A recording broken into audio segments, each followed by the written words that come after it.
Enrique Castillo, ex canciller de la República y una persona que conoce mucho de política exterior, que ha sido,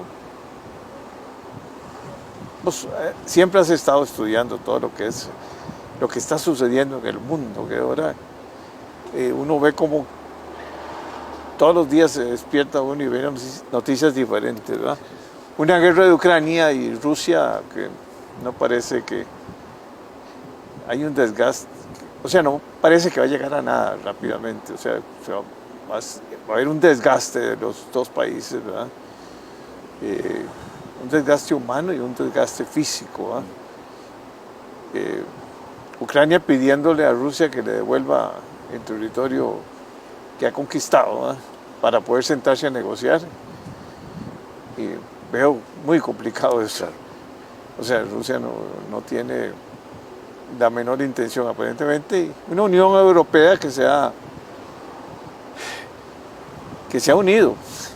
Curiosamente, como es una causa común, ¿verdad? Para defender una democracia.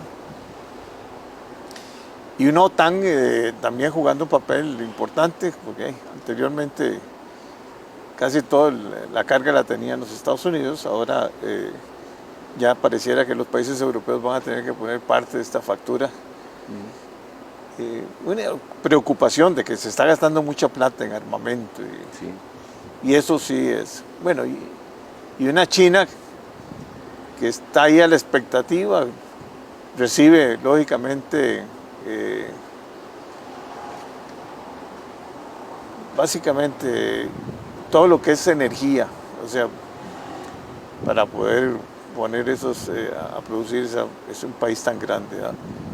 Y Rusia es un aliado comercial, por lo menos. Sí. Bueno, ya tenés ahí bastante como para que expongas. Mira, sí, bueno, es inevitable, aunque sea de paso, hablar de la guerra de Ucrania, porque, como vos decís, todos los días hay noticias nuevas de esto. Y bueno, no solo lo de Ucrania, de muchas otras cosas, pero el tema de Ucrania sigue ahí vivo, está en el tapete desde hace meses y pareciera efectivamente que no tiene una salida a corto plazo.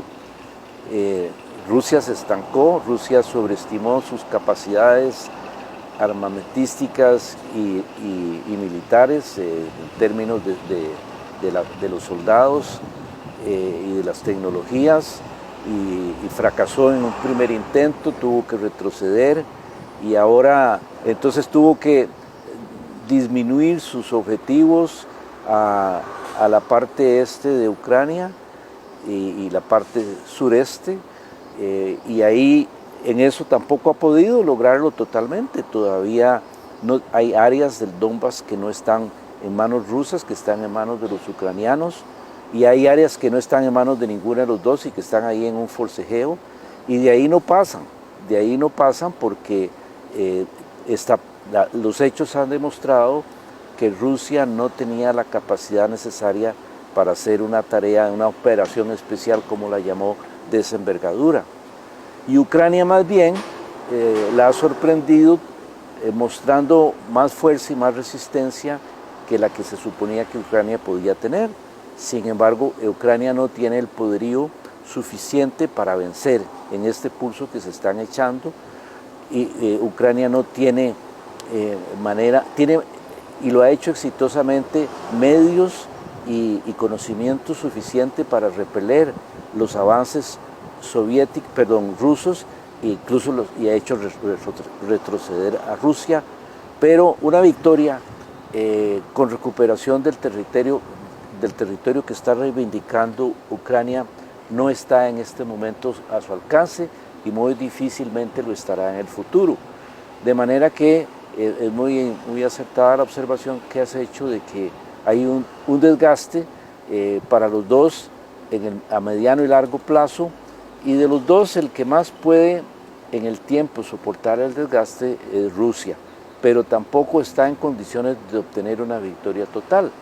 Mientras tanto, Mientras tanto, los otros actores están impulsando no solamente el armamentismo en Ucrania, sino en toda la región, porque bueno, ya se ve que Rusia ha amenazado no solo a Ucrania, sino a otros países de la antigua Unión Soviética, y bueno, y está plantada también en fuertes disputas con los países europeos propiamente dichos, del occidente, como Alemania, como Francia, como el Reino Unido, y entonces la tendencia a armarse es general, lo cual es una fatalidad para el mundo en este momento, porque pone en duda los recursos y los medios para combatir nuestra verdadera amenaza global, que es el cambio climático. Sí. Entonces,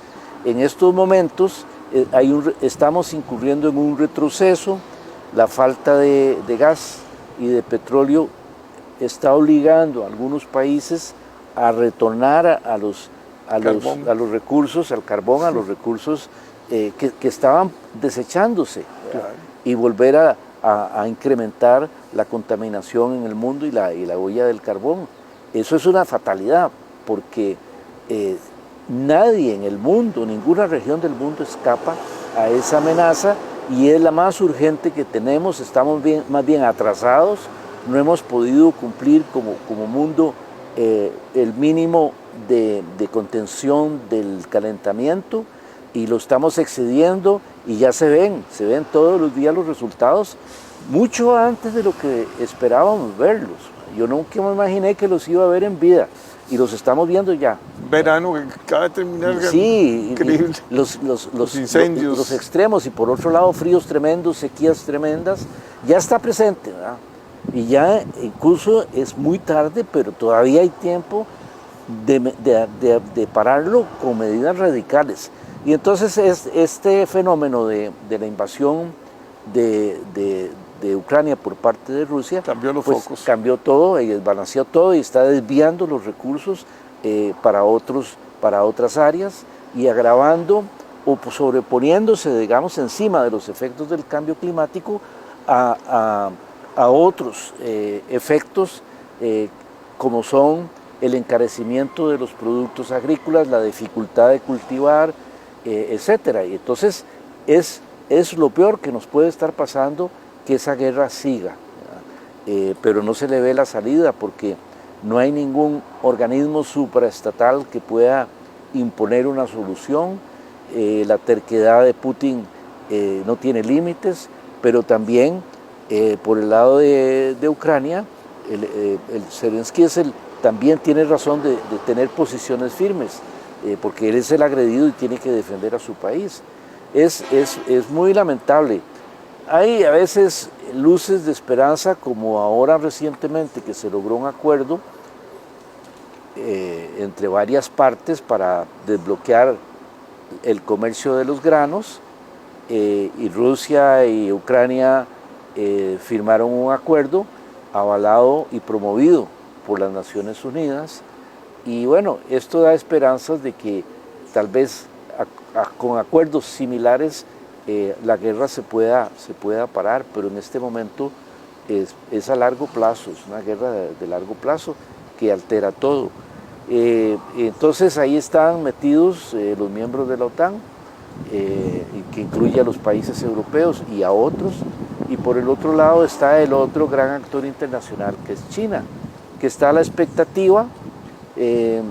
No es que los chinos y los rusos se amen, pero tienen convergencias en puntos de interés común, y hay temas políticos en donde también China tiene coincidencias con Rusia, sobre todo el tema de Taiwán, pero en ese nivel China sabiamente se ha mantenido en la medida de lo posible al margen, neutral, con un apoyo frío. Fue más cálido al principio, pero ahora es un apoyo frío a Rusia, pero tiene muy pendiente eso de Taiwán, que puede ser un precedente que sirva para sus propios intereses. Y además, bueno, si bien es cierto que China no ha ostentado una política internacional agresiva, militar, de ninguna naturaleza, sí ha dado algunos pasos que hacen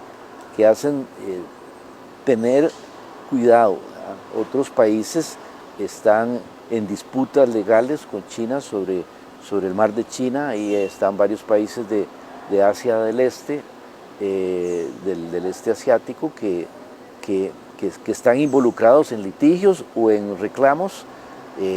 Son como 5 o 6 países, entre ellos Indonesia, Vietnam, bueno, la misma Taiwán, en donde hay algunos litigios planteados en la Corte Internacional de Justicia, o situaciones de tensión donde se sacan los dientes, se amenazan, y bueno, la situación en esa parte del mundo es tensa porque China, como digo, no es su prioridad la expansión territorial, ni mucho menos, ni marítima, pero tiene ciertas áreas en los que se ha invertido sí, claro, en las que tiene, en tecnología y sí, claro, equipamientos.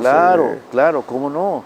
Incluso hace unos portaaviones modernos y aviones modernos. Sí, incluso hace 4 o 5 años hasta crearon unas islas artificiales para extender su mar territorial, hicieron un aeropuerto ahí, etcétera. En fin, es un actor muy grande que está ahí latente, observando, simplemente como observador, pero que está tirando líneas a futuro en lo que le pueda perjudicar o lo que le pueda convenir.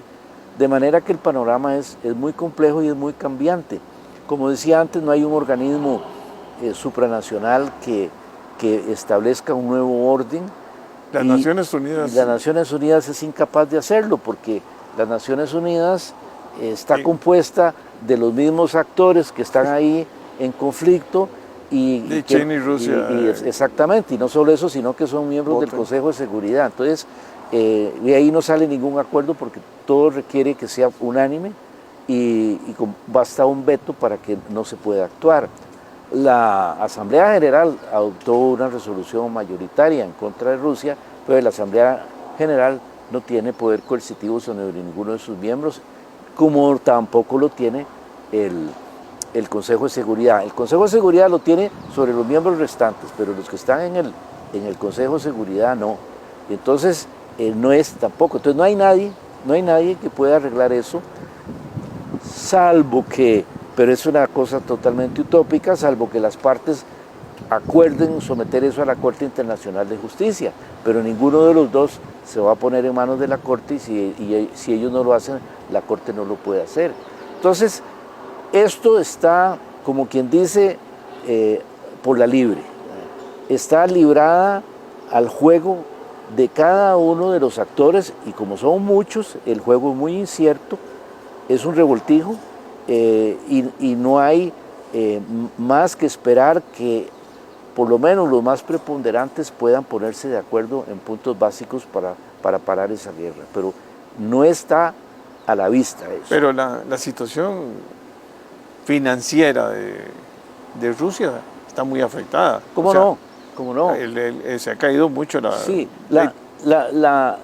eso ya comienza a llegarle a todos los habitantes, ¿verdad? Sí, a claro. los ciudadanos. O sea. La verdad es que la guerra a casi todos les está costando mucho. Digo a casi todos porque hay a nosotros nos cuesta también. A todo mundo, exactamente, mundo. A los mismos europeos. Lo que pasa es que a los fabricantes de armas en este momento están haciendo su agosto, ¿verdad? Todavía hoy es 31 de agosto. Están vendiendo los nuevos modelos. Claro, o experimentando los que tienen ahí, ¿verdad? Entonces, eso es muy triste. Es muy triste, y eso le cuesta mucha plata a sus pueblos, ¿verdad? Que son los que financian a través de impuestos esos proyectos. Pero en las armas algunos están haciendo mucho dinero, pero la gran mayoría está perdiendo. Los países europeos, por ejemplo Alemania, con los costos de la energía, de ahí por las nubes, y le están cerrando el gas ahora. Exactamente. Para invierno. Entonces para Alemania eso es un impacto económico tremendo, y así es para la mayoría, y por supuesto el más afectado, porque lo es directamente, porque es el objetivo de las medidas de respuesta de la OTAN, son los rusos, porque ellos están sufriendo todas esas medidas especialmente diseñadas en contra de ellos,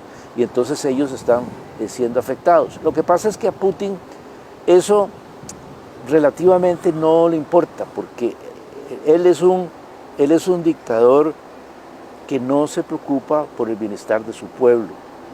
Y entonces, mientras el Estado tenga, el aparato estatal tenga recursos para pagar soldados o mercenarios, que es en lo que está ahora ampliando, porque desde el principio está la compañía Warner o Wagner, porque es en honor al músico europeo, alemán, que se le puso ese nombre. Ya desde el principio empezó a contratar mercenarios, y ahora está ampliando la contratación, porque tampoco sus soldados son de formación, los que le quedan son de formación sólida, ya fallaron en Ucrania, y entonces, bueno, lo cierto es que todo eso le genera gastos a Putin, pero mientras el aparato estatal pueda sufragar esos gastos, él está dispuesto a sufrirlos. Él no se preocupa mucho por su pueblo, o no se preocupa del todo por su pueblo. Él se preocupa por su delirio de restituir el imperio ruso y de su gloria personal. Entonces, él va a aguantar ahí, a pesar de que sufren mucho. Acaba de morir Gorbachev. Y se acaba de morir Gorbachev, sí. Que estuvo en Costa Rica. Sí, que estuvo en Costa Rica, sí. Y que bueno, para todos los países occidentales es una figura global, histórica, admirable, ¿verdad? Admirable, y lo que él hizo fue admirable. Yo creo que se podría decir que Gorbachev es el hombre más sensato, el gobernante más sensato que ha tenido Rusia en toda su historia. Y lo que hizo fue muy sensato, para bien de Rusia y de la humanidad. Desgraciadamente, pues las cosas como un péndulo, han vuelto a lo peor, realmente a lo peor, con Putin. Y bueno, y esa es la situación hoy en el presente, ¿verdad? Los chiquitillos tenemos que ver cómo nos acomodamos a eso. No, lo que pasa es que todo ha subido y va a seguir subiendo mientras el mundo no...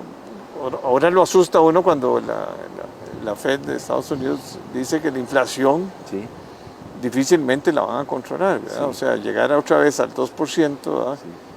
Y nosotros vamos a terminar con un 10%, sí. Y ellos están con una inflación muy alta. Nosotros podíamos llegar a ¿qué fue? En los años 70, que llegamos hasta como 17%, bueno, sin hablar el periodo después de Carazo, que fue ahí todavía mucho mayor, ¿verdad? Sí, podríamos llegar a tasas de interés impensables para nosotros en este momento. Bueno, Enrique, de nuevo, muchas gracias. Gracias a vos por la invitación.